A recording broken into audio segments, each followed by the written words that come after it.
El cuento de hoy se titula La verdad sobre el caso del señor Valdemar.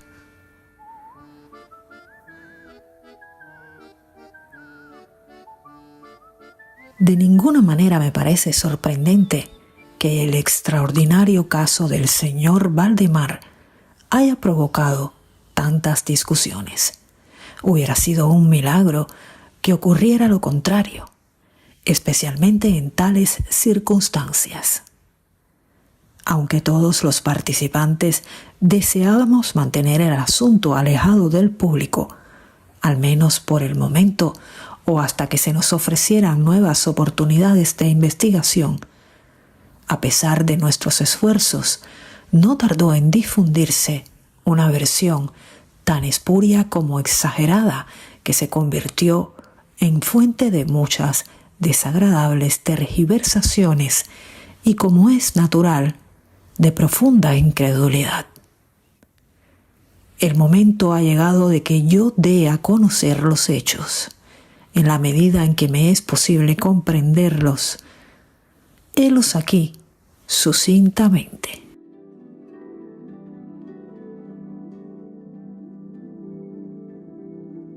Durante los últimos años, el estudio del hipnotismo había atraído repetidamente mi atención. Hace unos 9 meses, se me ocurrió súbitamente que en la serie de experimentos efectuados hasta ahora existía una omisión tan curiosa como inexplicable. Jamás se había hipnotizado a nadie in articulo mortis. Quedaba por verse si, en primer lugar, un paciente en esas condiciones sería susceptible de influencia magnética. Segundo, en caso de que lo fuera, si su estado aumentaría o disminuiría dicha susceptibilidad. Y tercero, hasta qué punto o por cuánto tiempo el proceso hipnótico sería capaz de detener la intrusión de la muerte. Quedaban por aclarar otros puntos, pero estos eran los que más excitaban mi curiosidad, sobre todo el último, dada la inmensa importancia que podían tener sus consecuencias. Pensando si entre mis relaciones habría algún sujeto que me permitiera verificar esos puntos, me acordé de mi amigo Ernest Valdemar, renombrado compilador de la biblioteca forénsica y autor, bajo el nom de plume de Issachar Marx, de las versiones polacas de Wallenstein y Gargantua. El señor Valdemar, residente desde 1839 en Harlem, Nueva York, es o era especialmente notable por su extraordinaria delgadez, tanto que sus extremidades inferiores se parecían mucho a las de John Randolph, y también por la blancura de sus patillas, en violeto contraste con sus cabellos negros, lo cual llevaba a suponer con frecuencia que usaba peluca. Tenía un temperamento muy nervioso que le convertía en buen sujeto para experiencias hipnóticas. 2 o 3 veces le había adormecido sin gran trabajo, pero me decepcionó no alcanzar otros resultados que su especial constitución me había hecho prever. Su voluntad no quedaba nunca bajo mi eterno dominio, y por lo que respecta a la clarividencia, no se podía confiar en nada de lo que había conseguido con él. Atribuía yo aquellos fracasos al mal estado de salud de mi amigo. Unos meses antes de trabar relación con él, los médicos le habían declarado tuberculoso. El señor Valdemar acostumbraba a referirse con toda calma a su próximo fin, como algo que no cabe ni evitar ni lamentar. Cuando las ideas a que he aludido se me ocurrieron por primera vez, lo más natural fue que acudiese a Valdemar.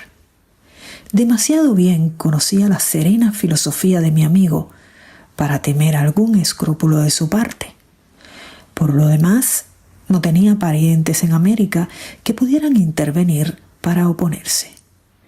Le hablé francamente del asunto y para mi sorpresa noté que se interesaba vivamente. Digo para mi sorpresa, pues si bien hasta entonces se había prestado libremente a mis experimentos, jamás demostró el menor interés por lo que yo hacía. Su enfermedad era de las que permiten un cálculo preciso sobre el momento en que sobrevendrá la muerte. Convinimos, pues, en que me mandaría llamar 24 horas antes del momento fijado por sus médicos para su fallecimiento.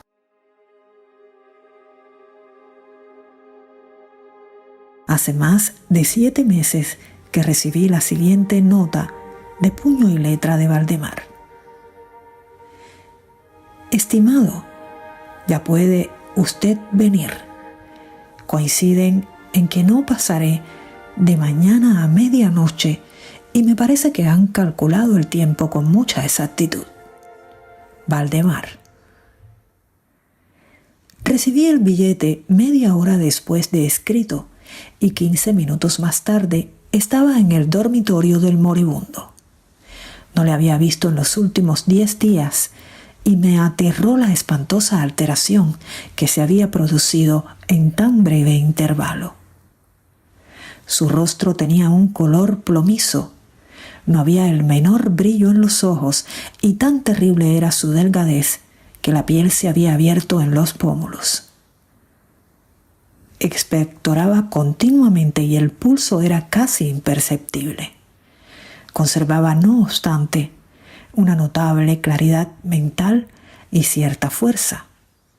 Me habló con toda claridad. Tomó algunos calmantes sin ayuda ajena y en el momento de entrar en su habitación le encontré escribiendo unas notas en una libreta.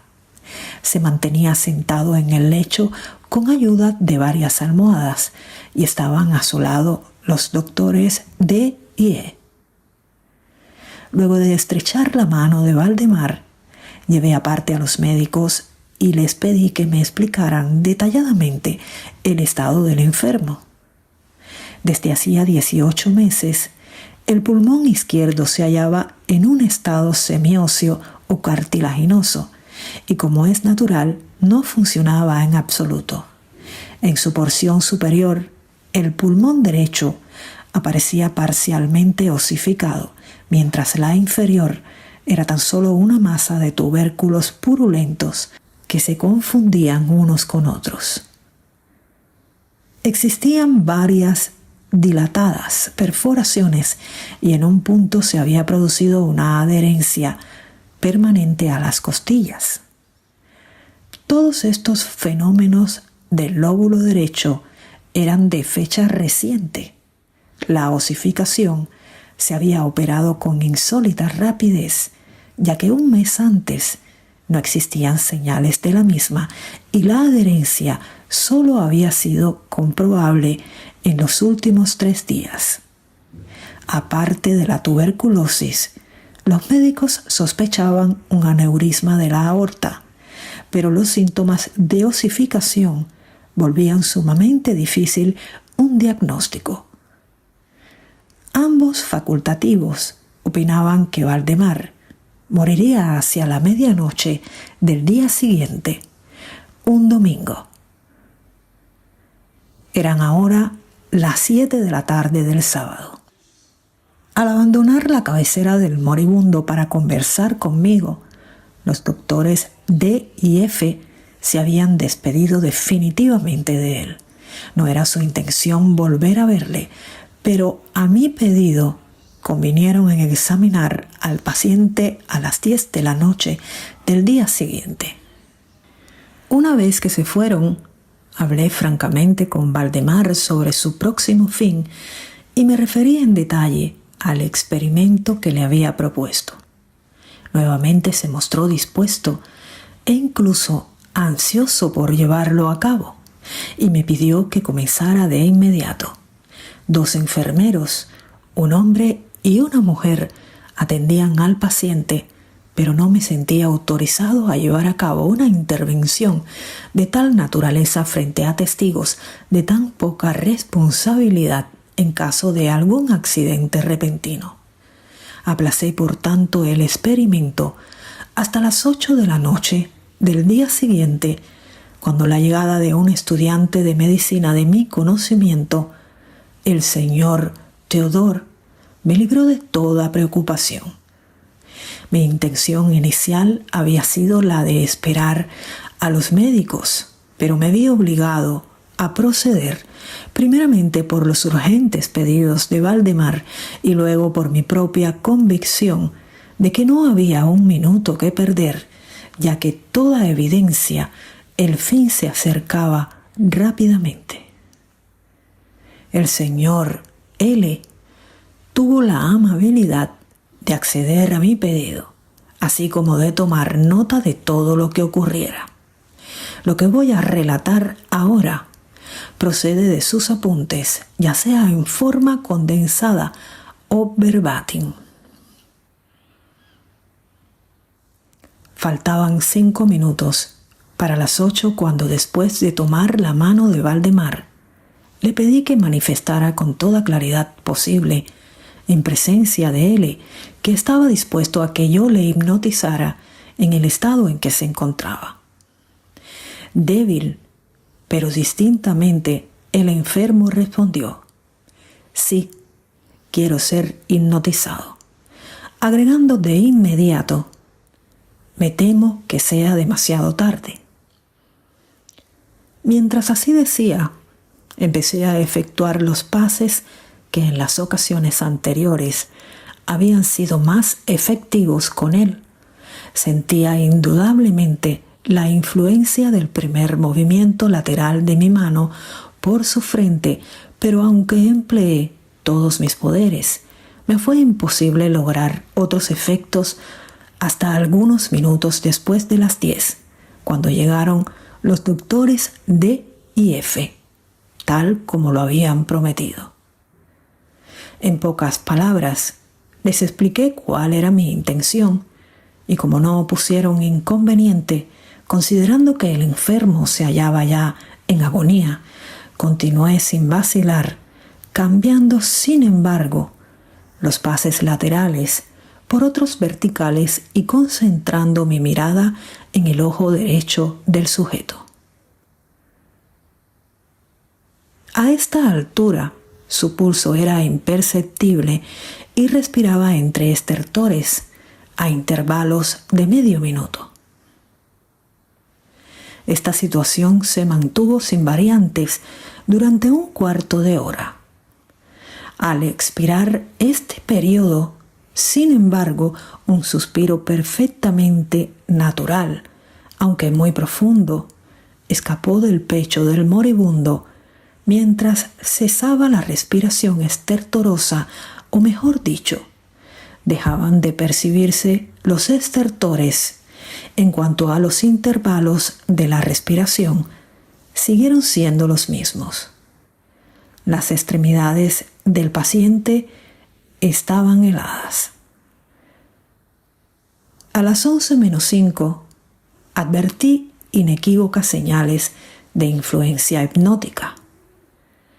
La vidriosa mirada de los ojos fue reemplazada por esa expresión de intranquilo examen interior que jamás se ve sino en casos de hipnotismo y sobre la cual no cabe engañarse. Mediante unos rápidos pases laterales hice palpitar los párpados como al acercarse el sueño, y con unos pocos más los cerré por completo. No bastaba esto para satisfacerme, sin embargo, sino que continué vigorosamente mis manipulaciones, poniendo en ellas toda mi voluntad, hasta que hube logrado la completa rigidez de los miembros del durmiente, a quien previamente había colocado en la posición que me pareció más cómoda. Las piernas estaban completamente estiradas. Los brazos reposaban en el lecho, a corta distancia de los flancos. La cabeza había sido ligeramente levantada. Al dar esto por terminado, era ya medianoche, y pedí a los presentes que examinaran el estado de Valdemar. Luego de unas pocas verificaciones, admitieron que se encontraba en un estado insólitamente perfecto de trance hipnótico. La curiosidad de ambos médicos se había despertado en sumo grado. El doctor D decidió pasar toda la noche a la cabecera del paciente, mientras que el doctor F se marchaba con promesa de volver por la mañana temprano, y los enfermeros se quedaron. Dejamos a Valdemar en completa tranquilidad hasta las 3 de la madrugada, hora en que me acerqué, y vi que seguía en el mismo estado que al marcharse el doctor F. Vale decir, yacía en la misma posición y su pulso era imperceptible. Respiraba sin esfuerzo, aunque casi no se advertía su aliento, salvo que se aplicara un espejo a los labios.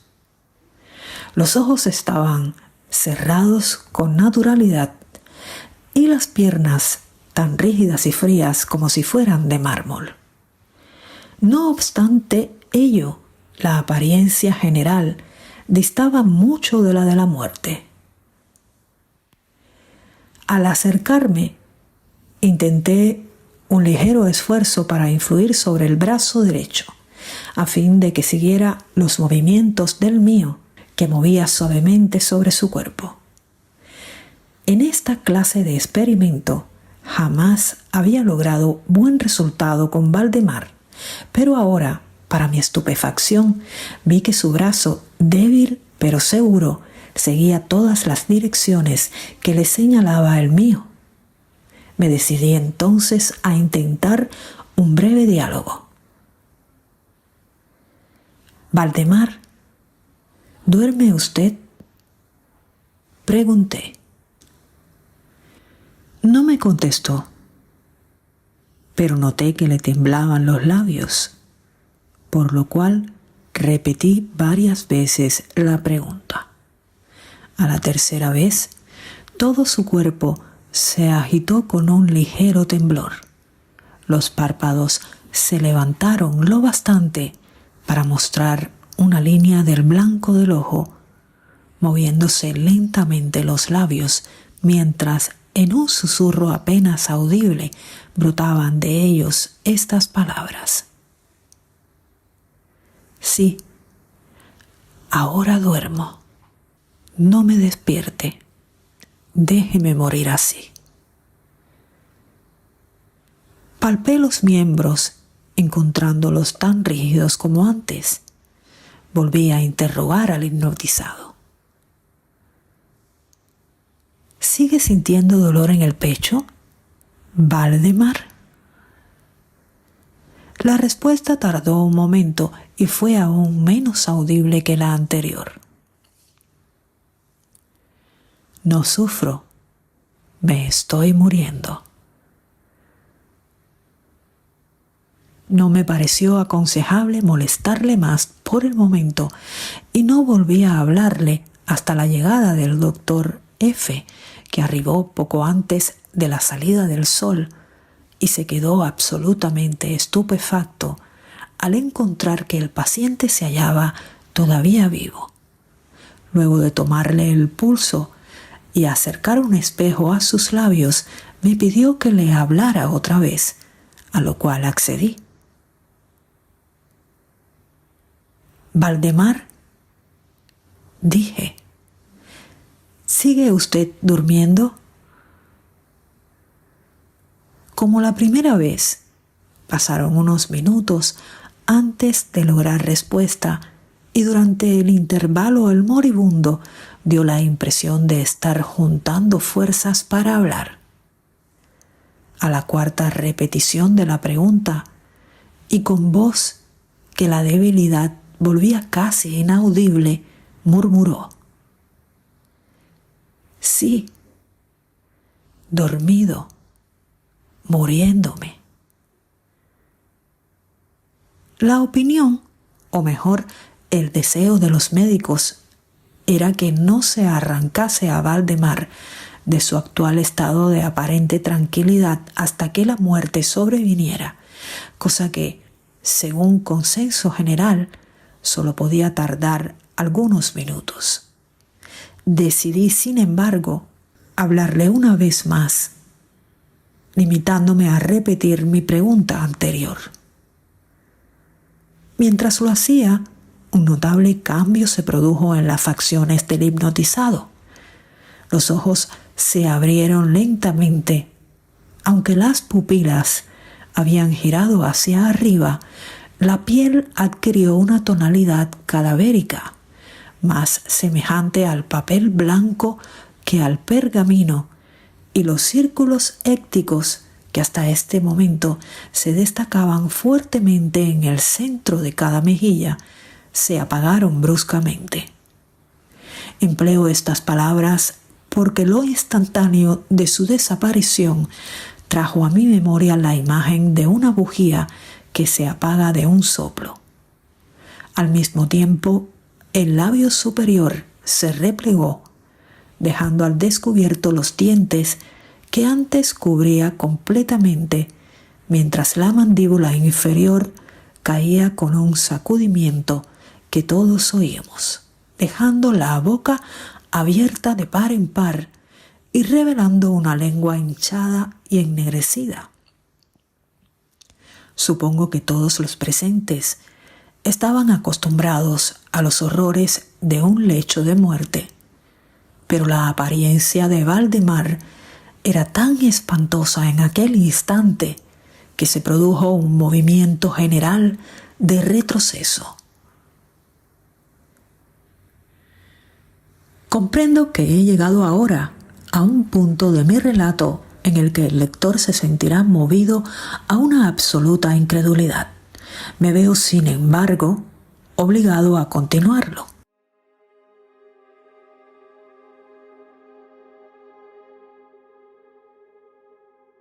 El más imperceptible signo de vitalidad había cesado en Valdemar. Seguros de que estaba muerto, lo confiábamos ya a los enfermeros cuando nos fue dado observar un fuerte movimiento vibratorio de la lengua. La vibración se mantuvo aproximadamente durante 1 minuto. Al cesar de aquellas abiertas e inmóviles mandíbulas brotó una voz que sería insensato pretender describir. Es verdad que existen 2 o 3 epítetos que cabría aplicarle parcialmente. Puedo decir, por ejemplo, que su sonido era áspero y quebrado, así como hueco. Pero el todo es indescriptible por la sencilla razón de que jamás un oído humano ha percibido resonancias semejantes. 2 características, sin embargo, según lo pensé en el momento y lo sigo pensando, pueden ser señaladas como propias de aquel sonido y dar alguna idea de su calidad extraterrena.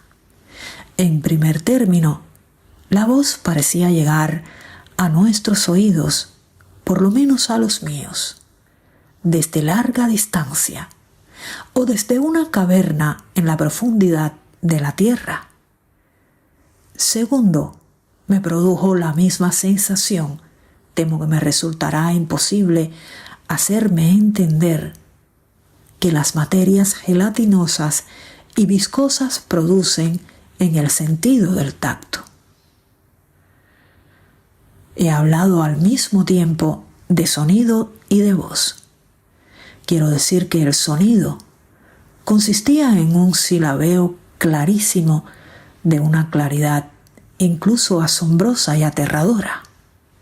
El señor Valdemar hablaba y era evidente que estaba contestando a la interrogación formulada por mí unos minutos antes. Como se recordará, le había preguntado si seguía durmiendo. Y ahora escuché. Sí. No. Estuve durmiendo Y ahora estoy muerto.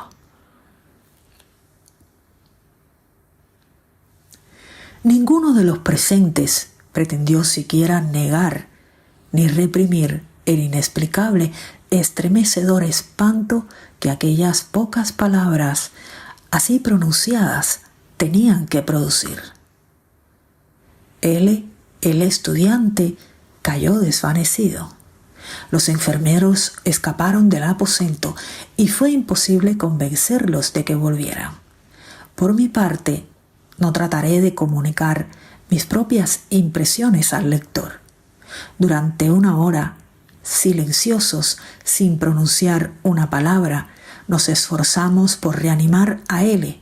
Cuando volvió en sí, pudimos dedicarnos a examinar el estado de Valdemar.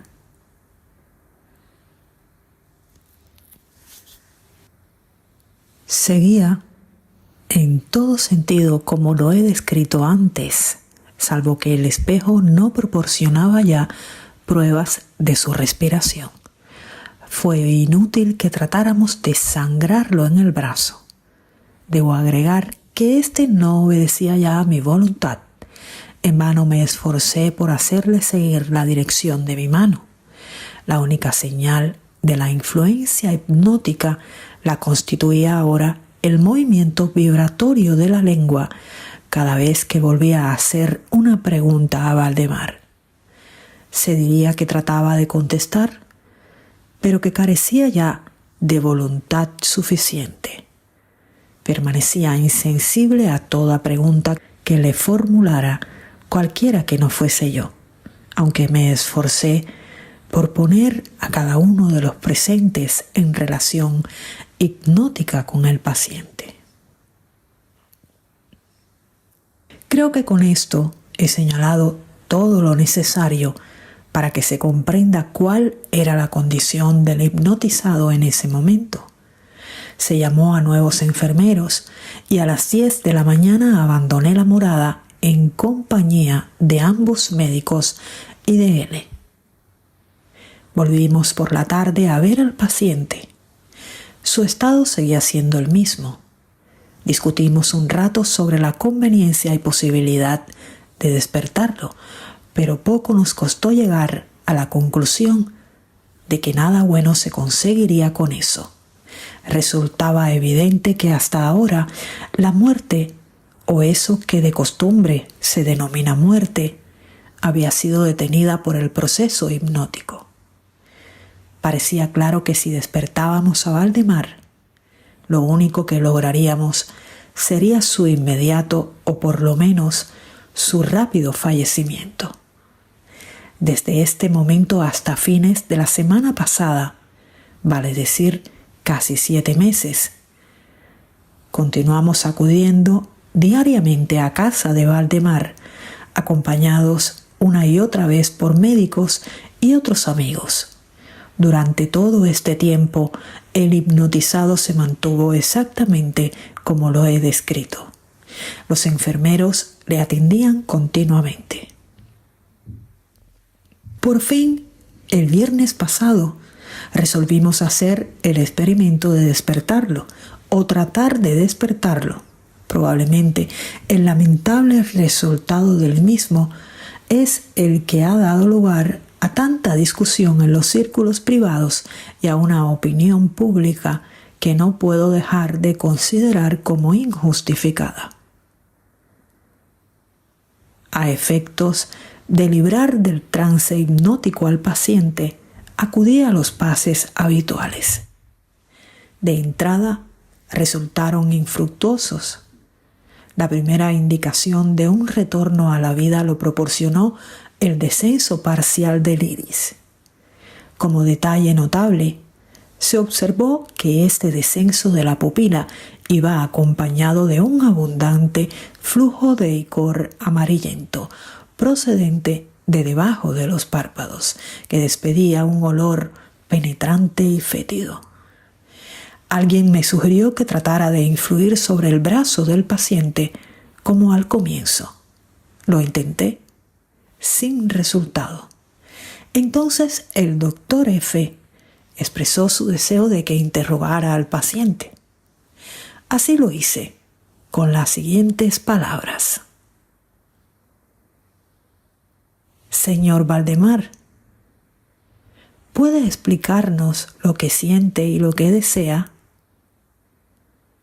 Instantáneamente reaparecieron los círculos épticos en las mejillas, la lengua tembló, o mejor dicho, rodó violentamente en la boca, aunque las mandíbulas y los labios siguieron rígidos como antes, y entonces resonó aquella horrenda voz que he tratado ya de describir. Por amor de Dios, pronto, pronto, hágame dormir, o despiérteme pronto, despiérteme, le digo que estoy muerto. Perdí por completo la serenidad y durante un momento me quedé sin saber qué hacer. Por fin intenté calmar otra vez al paciente, pero al fracasar, debido a la total suspensión de la voluntad, cambié el procedimiento y luché con todas mis fuerzas para despertarlo. Pronto me di cuenta de que lo lograría, o por lo menos así me lo imaginé, y estoy seguro de que todos los asistentes se hallaban preparados para ver despertar al paciente. Pero lo que realmente ocurrió fue algo para lo cual ningún ser humano podía estar preparado. Mientras ejecutaba rápidamente los pases hipnóticos entre los clamores de muerto, muerto, que literalmente explotaban desde la lengua y no desde los labios del sufriente, bruscamente todo su cuerpo, en el espacio de 1 minuto o aún menos, se encogió, se deshizo, se pudrió entre mis manos. Sobre el lecho, ante todos los presentes, no quedó más que una masa casi líquida de repugnante, de abominable putrefacción.